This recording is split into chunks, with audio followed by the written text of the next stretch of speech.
Hello guys, welcome back to banking Kannadiga. So this is my intro part 2. ಈ ವಿಡಿಯೋದಲ್ಲಿ ನಾನು complete ಆಗಿ ಒಂದು ಡಿಗ್ರಿ ಆದಮೇಲೆ ಪ್ರಿಪ್ರೇಷನ್ ಯಾವಾಗ ಸ್ಟಾರ್ಟ್ ಮಾಡಿದೆ, ಮತ್ತು ಸ್ಟಾರ್ಟ್ ಮಾಡೋಕ್ಕೂ ಮುಂಚೆ ಏನು ಮಾಡ್ತಿದ್ದೆ, ನನ್ನ ವರ್ಕ್ ಎಕ್ಸ್ಪೀರಿಯನ್ಸ್ ಏನು, ನಾನು ಕೋಚಿಂಗ್ ತೊಗೊಂಡಿದ್ನ ಇಲ್ವಾ, ಇದ್ರ ಬಗ್ಗೆ ಎಲ್ಲ ಡೀಟೇಲ್ ಆಗಿ ಹೇಳ್ತೀನಿ. ಇಂಟ್ರೋ ಪಾರ್ಟ್ 1 ಯಾರು ಇನ್ನೂ ನೋಡಿಲ್ಲ ಅಂತಂದರೆ ದೇರ್ ಆರ್ 2 ಪಾರ್ಟ್ಸ್. ಅದನ್ನು ನಾನು ಪಿನ್ ಕಮೆಂಟಲ್ಲಿ ಹಾಕಿರ್ತೀನಿ, ನೀವು ಅದನ್ನು ಫಸ್ಟ್ ನೋಡ್ಬೋದು.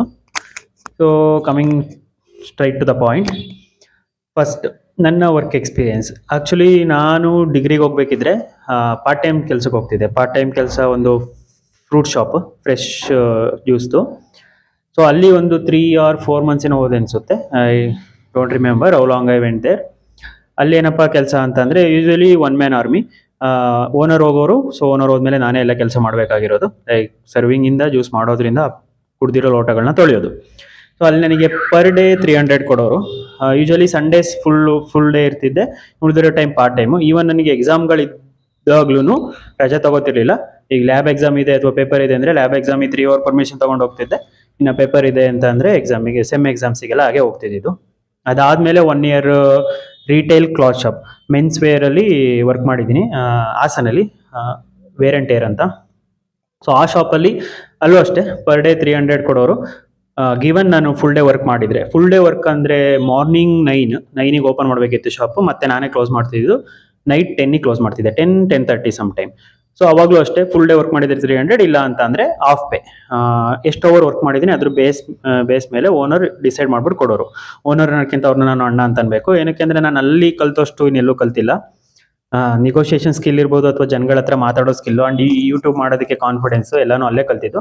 Because in my not in degree but during my schooling and PU I was so introvert.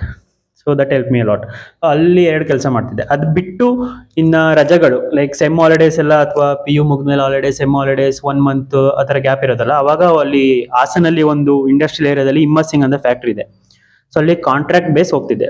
ಭೋಗೇಶ್ sir ಅಂತ ಇದ್ದಾರೆ ಒಬ್ರು ಕಾಂಟ್ರಾಕ್ಟ್ ತಗೊಳ್ಳೋರು.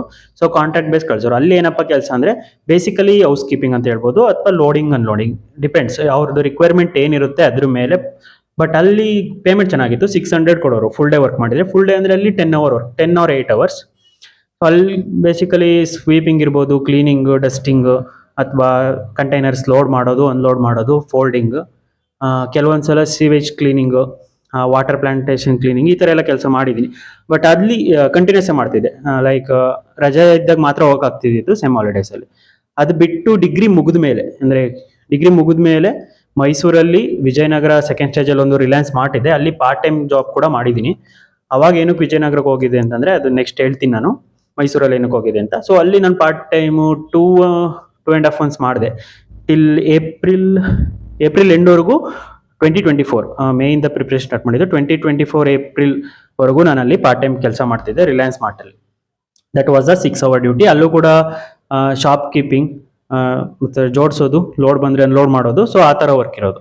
ಇದಿಷ್ಟು ನಾನು ಪ್ರೀವಿಯಸ್ಲಿ ಏನೇನು ವರ್ಕ್ ಮಾಡಿದ್ದೆ ಅಂತ. ಆ್ಯಂಡ್ ಕೋಚಿಂಗ್ ತೊಗೊಂಡಿದ್ದೀನಾ ಇಲ್ವಾ ಅಂತಂದರೆ, ನಾನೇನು ಕೋಚಿಂಗ್ ಆ ಥರ ಹೋಗಿಲ್ಲ, ಬಟ್ ಕೋಚಿಂಗ್ ಜಾಯಿನ್ ಆಗಿದ್ದೀನಿ, ಅದು ಮಾತ್ರ ನಿಜ.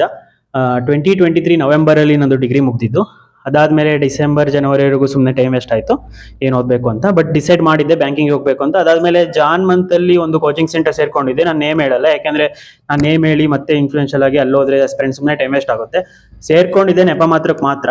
ಸೇರ್ಕೊಂಡ್ಬಿಟ್ಟು ಮ್ಯಾಕ್ಸಿಮಮ್ 6 to 7 ಕ್ಲಾಸ್ ಇರ್ಬೋದು ಅಷ್ಟೇ ನಾನು ಅಟೆಂಡ್ ಮಾಡಿದ್ದು. ಏನಕ್ಕೆ ನಂಗೆ ಅಷ್ಟು ಯೂಸ್ ಅನ್ನಿಸ್ತಿರ್ಲಿಲ್ಲ.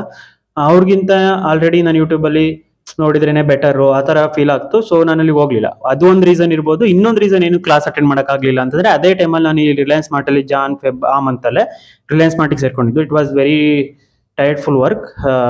ನನ್ನ ಫಿಸಿಕ್ಕಿಗೆ ಕನ್ಸಿಡರ್ ಮಾಡಿದರೆ ಬಾಕ್ಸ್ ಲೋಡಿಂಗ್ ಮಾಡೋದು, ಅಕ್ಕಿ, ರಾಗಿ, ಸೊ ಈ ಲೂಸ್ ಇರುತ್ತಲ್ಲ ಅದನ್ನೆಲ್ಲ ಡಂಪ್ ಮಾಡೋದು ಅಥವಾ ಕ್ಲೀನ್ ಮಾಡೋದು, ಈ 25 kg 30 kg ಅಕ್ಕಿ ಎಲ್ಲ ಲೋಡ್ ಮಾಡೋದು, ಲಾರಿ ಗಟ್ಟಲೆ ಬರೋದು. ಸೊ ಅದೆಲ್ಲ ತುಂಬ ಟಯರ್ಡ್ ಆಗೋದು. ಬಂದ್ಬಿಟ್ಟು PGಗೆ ಮಲ್ಕೋತಿದ್ದೆ. ಅವಾಗ ನಾನು PG ಜಾಯ್ನ್ ಆಗಿದ್ದೆ. PG ರೆಂಟ್ ಪೇ ಮಾಡೋದಕ್ಕೆ ಅಂತಲೇ ನಾನು ಆ ಜಾಬಿಗೆ ಸೇರ್ಕೊಂಡಿದ್ದು. ಸೊ ಆ ಕೋಚಿಂಗ್ ಸೆಂಟರ್ ನಾನು ಯೂಸ್ ಆಗಲಿಲ್ಲ. ಅದು ಆ್ಯಕ್ಚುಲಿ ಯೂಸ್ ಆಗಲಿಲ್ಲ, ಅದಕ್ಕೋಸ್ಕರ ನಾನು ಏನು ಹೇಳ್ತಿಲ್ಲ. ಯೂಸ್ ಆಗಲಿಲ್ಲ ಅನ್ನೋದಕ್ಕಿಂತ ನಾನು ಕ್ಲಾಸಿಗೆ ಹೋಗಲಿಲ್ಲ. ಆ್ಯಂಡ್ ಕ್ಲಾಸಿಗೆ ಹೋಗಿದ್ದ ಕ್ಲಾಸ್ಗಳು ಅಷ್ಟು ಸ್ಯಾಟಿಸ್ಫೈಯಿಂಗ್ ಆಗಿ ಆಗಲಿಲ್ಲ. ಯಾಕೆಂದರೆ ಪೇಪರ್ ಕೊಡೋರು ಅದನ್ನು ಸಾಲ್ವ್ ಮಾಡೋಕೆ ಬಿಡೋರು. And it was like SSC ಅವರು ಅಲ್ಲೇ, ರೈಲ್ವೆ ಅವರಲ್ಲೇ, ಬ್ಯಾಂಕಿಂಗ್ ಅಲ್ಲೇ. So it was utter waste. So ಅದಾದಮೇಲೆ ಏಪ್ರಿಲಲ್ಲಿ ನಾನು ರಿಟರ್ನ್ ಬಂದೆ. ಏಪ್ರಿಲ್ ಎಂಡ್ ಮೇಲೆ ಫಾದರ್ಗೆ ಏನೋ ಇಶ್ಯೂ ಇತ್ತು, ಪ್ರಾಬ್ಲಮ್ ಇತ್ತು ಮನೇಲಿ, ಹೆಲ್ತ್ ಇಶ್ಯೂ. ಸೊ ಅವ್ರು ಅಡ್ಮಿಟ್ ಆಗಿದ್ರು. ಸೊ ನಾನು ಹಾಸ್ಪಿಟಲ್ ಇರಬೇಕಿತ್ತು. ಸೊ ಅವಾಗೆಲ್ಲ ಓದೋಕ್ಕಾಗಲೇ ಇಲ್ಲ. ಸೊ ಯಾವಾಗ ರಿಯಲ್ ಆಗಿದ್ದು ಅಂತಂದರೆ ಮೇ ಮಂತಲ್ಲಿ ತುಂಬ ಸ್ಟ್ರಗಲ್ ಆಯಿತು. ಏನೇನು ಓದಬೇಕು ಅಂತ ಎಲ್ಲ ಕಲೆಕ್ಟ್ ಮಾಡ್ಕೊಂಡೆ, ಇನ್ಫಾರ್ಮೇಷನ್ ಎಲ್ಲ ಕಲೆಕ್ಟ್ ಮಾಡಿದೆ ಯೂಟ್ಯೂಬಲ್ಲಿ. ಜಸ್ಟ್ 1 ಮಂತ್ ನಾನು, ನೀವೆಲ್ಲ ಸುಮ್ಮನೆ ಕಾಮೆಂಟಲ್ಲಿ ಕೇಳ್ಬಿಡ್ತೀರಾ ಸಿಲೆಬಸ್ ಎಲ್ಲಿಂದ ಓದೋದು, ಯಾವ ಟೀಚರ್ ಬೆಸ್ಟು ಅದು ಇದು ಅಂತ. ಬಟ್ ಅದನ್ನೆಲ್ಲ ಹುಡುಕಿ ಆ ಸ್ಟ್ರಾಟಜಿ ಮಾಡಿ ಅದನ್ನ ಯಾರಿಂದ ಕಲಿಬೇಕು, ಎಷ್ಟು ಯೂಟ್ಯೂಬರ್ಸ್ ಇದ್ದಾರೆ ಅದನ್ನೆಲ್ಲ ನೋಡಿ ಅದನ್ನೆಲ್ಲ ಒಂದ್ ಕಡೆ ಸೆಗ್ರಿಗೇಟ್ ಮಾಡಿ ಅದ್ಮೇಲೆ ಡಿಸೈಡ್ ಮಾಡಿದ್ದು ನಾನು ಓದಕ್ಕೆ ಸ್ಟಾರ್ಟ್ ಮಾಡಿದ್ದು. So it took me more than 20-25 days to decide from whom I should learn. So ಇದನ್ನ ಡಿಸೈಡ್ ಮಾಡಕ್ಕೆ ಅಷ್ಟು ದಿನ ಆಯಿತು, ಮೇ ಮಂತಲ್ಲಿ. ಆಮೇಲೆ ಒಂದು ಮೈಂಡ್ ಸೆಟಲ್ಲಿ ಬಂದಿದ್ದು, ಈ ವರ್ಷ ಏನಾದ್ರು ಕೆಲಸ ತಗೊಳ್ಳಿಲ್ಲ ಅಂತಂದರೆ it's really going to be bad. And I thought it won't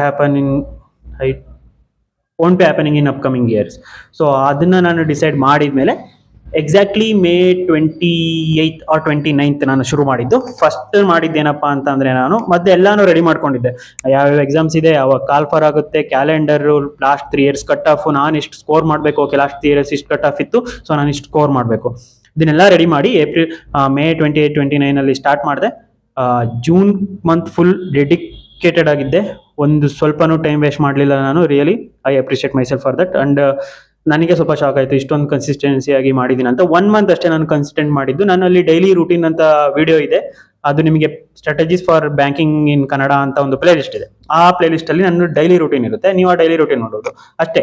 ಆ ವಿತಿನ್ 1 ಮಂತ್ ಅಲ್ಲಿ ತುಂಬಾ ನೆಗೆಟಿವ್ ಕಮೆಂಟ್ಸ್ ನೋಡಿದ್ದೀನಿ ನಾನು ಪ್ರೀವಿಯಸ್ಲಿ. ನಾನು ಯಾವಾಗ 1 ಮಂತ್ ಅಲ್ಲಿ ಸಿಲೆಬಸ್ ಕಂಪ್ಲೀಟ್ ಮಾಡಿದೆ, 1 ಮಂತ್ ಅಲ್ಲಿ ಕಟ್ ಆಫ್ ಕ್ಲಿಯರ್ ಆಗೋ ಅಷ್ಟು ಬಂತು ಅಂತ.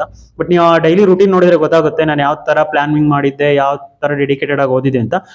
And it was enough for me. 1 month ನನಗೆ ಓಕೆ ಆಗಿತ್ತು ಸಿಲೆಬಸ್ ಕವರ್ ಮಾಡಿ. RRB PO, IBPS clerk, IBPS PO prelims ಎಲ್ಲಾನು ಕ್ಲಿಯರ್ ಮಾಡೋವಷ್ಟು ಮಾಕಲ್ಲಿ ಕಾನ್ಫಿಡೆನ್ಸ್ ಬಂದಿತ್ತು. ಯಾಕೆಂದ್ರೆ ಫಸ್ಟ್ ಮಾರ್ಕಲ್ಲೆಲ್ಲ ನಂದು 18-19 ಬಂದ್ರೆ, ನಾನು ವಿತಿನ್ 1 ಮಂತ್ ಆ ಜರ್ನಿ ಮುಗಿಸೋ ಅಷ್ಟರಲ್ಲಿ ನಂದು 35-36 ರೇಂಜಲ್ಲಿ ಬರ್ತಿತ್ತು RRB PO ಮಾರ್ಕಲ್ಲಿ, ಪ್ರಿಲಿಮ್ಸ್ ಮಾರ್ಕಲ್ಲಿ. ಸೊ ಅವಾಗಲೇ ಗೊತ್ತಾಯ್ತು, ಓಕೆ ನಾನು ಇದು ಕ್ಲಿಯರ್ ಮಾಡ್ತೀನಿ ಅಂತ. ಸೊ ಅದಾದ್ಮೇಲೆ ಮೇ ಬಿ ಅದನ್ನ ಮೈಂಡಲ್ಲಿ ಇಟ್ಕೊಂಡು ನಾನು ಸ್ವಲ್ಪ ಪ್ರಿಪ್ರೇಷನ್ನ ನಿಲ್ಲಿಸ್ತೆ ಅನ್ನೋದಕ್ಕಿಂತ ಲೇಸಿನೆಸ್ ಇರ್ಬೋದು. ಬಟ್ ಏನು ರೂಟೀನ್ ಇತ್ತು ಅದನ್ನೇ ಫಾಲೋ ಮಾಡ್ತಿದ್ದೆ.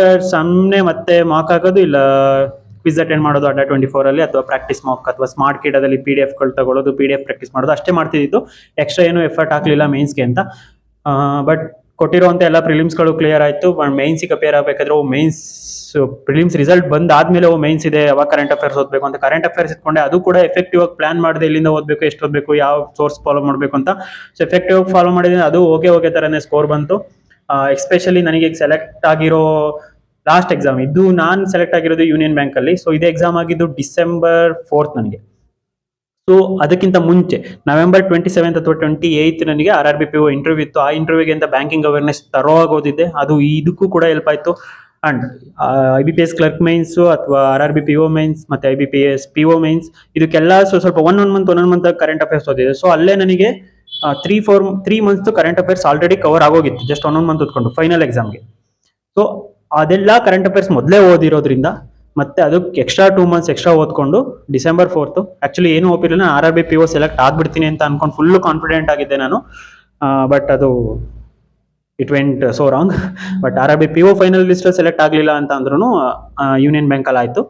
ಅಂಡ್ ನಾನು ಇದನ್ನೇನು ಕೇಳ್ತಿದ್ದೀನಿ ಅಂತಂದ್ರೆ, ನೀವೀಗ for example IBPS clerk PO ಬರ್ದು ಬಂದಿದ್ದೀರಾ. ಇವಾಗ ಎಲ್ಲರೂ ಮೇನ್ಸಿಗೆ ಲಾಸ್ಟ್ 6 ಮಂತ್ ಓದೋಣ ಕರೆಂಟ್ ಅಫೇರ್ಸ್ ಅಂತ ಹೋಗ್ಬಿಡ್ತೀರಾ, ಜನವರಿಯಿಂದ ಫೆಬ್ರವರಿಯಿಂದ ಎತ್ಕೋತೀರಾ. ಅವಾಗ ನಿಮಗೆ ಏನಾಗುತ್ತೆ, ಲಾಸ್ಟ್ ಫೈನಲ್ ಎಕ್ಸಾಮ್ ಬಗ್ಗೆ ಯೋಚನೆ ಮಾಡಿ. ಫೈನಲ್ ನಿಮಗೆ ಮೇ RRB ಕ್ಲರ್ಕ್ ಮೈನ್ಸ್ ಇರುತ್ತೆ. ಸೊ ಅದು ಜನವರಿ ಫೆಬ್ರಲ್ಲಿ ಇರೋದು. ಸೊ ಅದಕ್ಕೆ 6 ಮಂತ್ ಕನ್ಸಿಡರ್ ಮಾಡಿದ್ರೆ ನೀವು ಜಸ್ಟ್ ಆಗಸ್ಟಿಂದ ಓದಿದ್ರು ಸಾಕು ಕರೆಂಟ್ ಅಫೇರ್ಸ್ ಅಲ್ಲಿ ಜಾಸ್ತಿ ಸ್ಕೋರ್ ಮಾಡೋದಕ್ಕೆ. ಅಂಡ್ IBPS POಗೆ ನನ್ನ ಸಜೆಷನ್ ಜೂನಿಂದ ಟ್ರೈ ಮಾಡಿ. ಜೂನ್, ಜುಲೈ, ಆಗಸ್ಟ್ ಅದು ಮುಗಿಸಾದ್ಮೇಲೆ ಮತ್ತೆ ಮೇಗೆ ಹೋಗಿ ಫಸ್ಟ್ ಈ 3 ಮಂತ್ಸ್ ತರೋ ಆಗಿ. ಅಂಡ್ ಇದು ನಿಮಗೆ ಈಗ IBPS POದಲ್ಲಿ ಬರಲಿಲ್ಲ ಅಂತಂದ್ರೆ RRB POದಲ್ಲೂ ಬರುತ್ತೆ, IBPS ಕ್ಲರ್ಕ್, SBI ಕ್ಲರ್ಕ್, ಆ ಥರ ಎಲ್ಲ ಮೇನ್ಸಲ್ಲೂ ಸೇಮ್ ಕರೆಂಟ್ ಅಫೇರ್ಸ್ ಇಂದಲೇ ಬರುತ್ತೆ. ಸೊ ಕರೆಂಟ್ ಅಫೇರ್ಸ್ನ ಟಚ್ ಬಿಡಬೇಡಿ. ಸೊ ಅದೇ ನನಗೆ ಕ್ಲಿಕ್ ಆಗಿದ್ದು ಲಾಸ್ಟ್ ಫೈನಲ್ ಎಕ್ಸಾಮಲ್ಲಿ. ಯಾಕೆಂದರೆ ಆಲ್ರೆಡಿ RRB POಗೆ ಅಂತ ಮೇ ಮಂತ್ ಓದಿದ್ದೆ, IBPS ಕ್ಲರ್ಕಿಗೆ ಅಂತ ಜೂನ್, ಜುಲೈ ಓದಿದ್ದೆ, IBPS POಗೆ ಅಂತ ಆಗಸ್ಟ್ ಓದಿದ್ದೆ. ಸೊ ಅದಾದ್ಮೇಲೆ ಡಿಸೆಂಬರಲ್ಲಿ ಎಕ್ಸಾಮ್ ಇತ್ತು. ಸೊ ಸೆಪ್ಟೆಂಬರ್, ಅಕ್ಟೋಬರ್ ಓದಿದೆ ಅದಕ್ಕೆ ಯೂನಿಯನ್ ಬ್ಯಾಂಕ್ LBOಗೆ. ಸೊ ಎಲ್ಲ ಎಕ್ಸಾಮಿಗೆ ಒಂದೊಂದು ಮಂತ್ ಆ್ಯಡ್ ಮಾಡ್ಕೊಂಡು ಬಂದೆ ಅಷ್ಟೇ, ನಾನು ಜಾಸ್ತಿ ಪ್ರೆಷರ್ ತಗೊಳ್ಳಿಲ್ಲ. ಸೊ ನೀವು ಇದನ್ನೇ ಯೂಸ್ ಮಾಡ್ಬೋದು. ಸೊ ಇದಿಷ್ಟು ನನ್ನ before joining experience, work and ನನ್ನ ಕೋಚಿಂಗ್ ಬಗ್ಗೆ. I hope it was helpful. And next after joining ಈ 1.5 year ಅಲ್ಲಿ ಏನೇನಾಯ್ತು ಅಂತ ನಾನು ನೆಕ್ಸ್ಟ್ ಪಾರ್ಟ್ 3 ಅಲ್ಲಿ ಮಾಡ್ತೀನಿ. Thank you for watching.